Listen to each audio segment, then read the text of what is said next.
उत्तराखंड चुनाव, जी हां, उत्तराखंड चुनाव अब पूरी गर्मी पे है। जो गर्मी शब्द आजकल इस्तेमाल किया जा रहा है चुनाव में, और इस चुनाव में बीजेपी की कमान संभाले हुए सीएम पुष्कर सिंह धामी जी हैं हमारे साथ न्यूज़ 18 पर।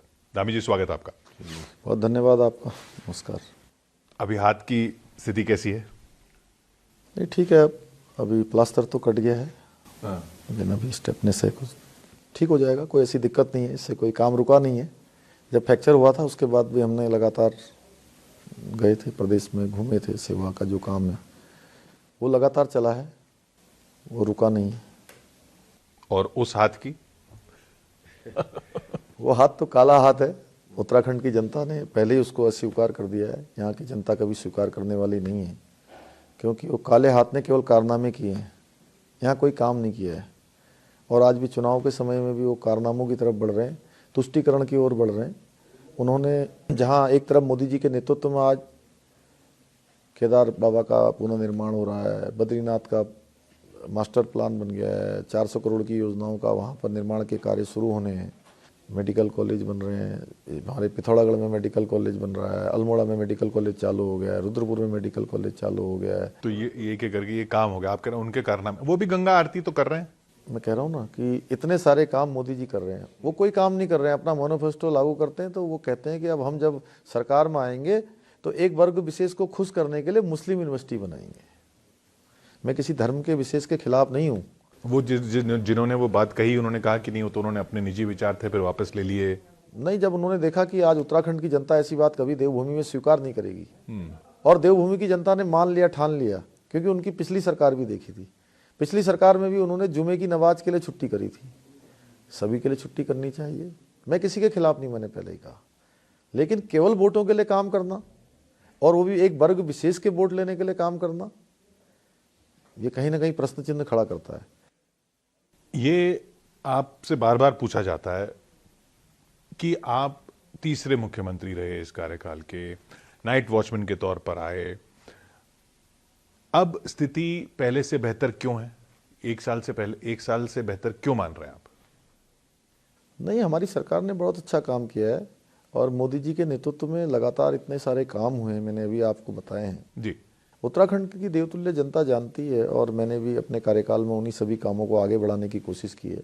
बहुत सारे फैसले लिए हैं, और आज मैं दावे के साथ कह सकता हूं कि हमने जो अब की बार नारा दिया है, अब की बार 60 पार, निश्चित रूप से या प्रत्याशित रूप से 60 पार होने वाला है। एक साल पहले ये स्थिति थी?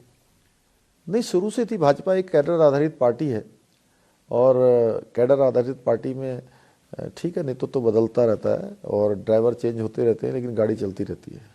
तो ये गाड़ी चलती रहेगी, इसमें आगे अगली पारी में भी आप ही ड्राइवर होंगे, ये कैसे कहें? देखिए, मैंने कभी पार्टी से अपने लिए कोई सीट नहीं मांगी है।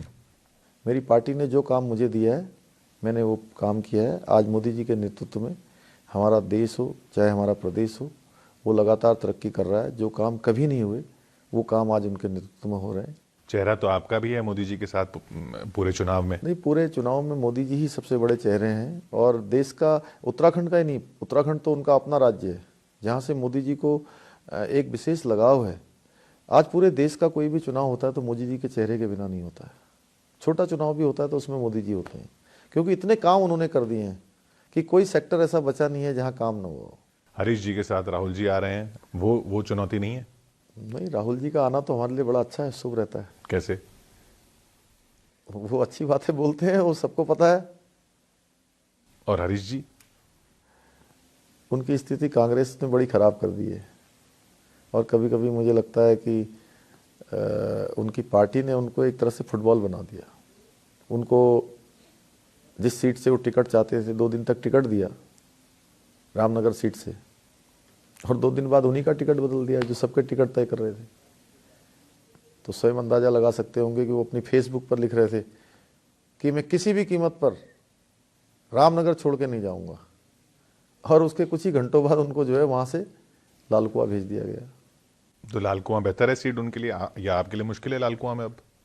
नहीं नहीं, उनके लिए क्या बेहतर था वो तो वही जानते हैं। उनको जब वो अगर बेहतर होता तो पहले ही लाल कुआं आते हो। जिनको उन्होंने टिकट दिया था वो भी खड़ी हैं चुनाव में। और झाड़ू आम आदमी पार्टी वो ताल ठोक रही है। उनका तो केवल एजेंडा चुनाव है। वो चुनाव के लिए पर्यटकों की तरह उत्तराखंड में आए हैं और चुनाव के बाद चले जाएंगे। वो कह रहे हैं कोठियाल साहब ने इतने युवाओं के लिए इतना कुछ किया, गंगोत्री से जहां वो चुनाव लड़ रहे कोठियाल हैं। जी व्यक्तिगत रूप से अच्छे हैं, लेकिन जो पार्टी देश के लिए, समाज के लिए, जो सेना से सर्जिकल स्ट्राइक का हिसाब मांगती हो, दिल्ली में दंगे करवाती हो, तो उस पार्टी को उत्तराखंड के लोग यहाँ स्वीकार करने वाले नहीं। तो कोठियाल जी व्यक्तिगत रूप से अच्छे बता रहे हैं, आप रावत जी को अच्छा बता रहे हैं, उनकी पार्टियां खराब हैं। हाँ, वो जिन नीतियों में वो शामिल है, वो नीतियाँ पूरे देश की जनता मानती है, तभी तो देश के अंदर ये हाल हो रहा है। और आपके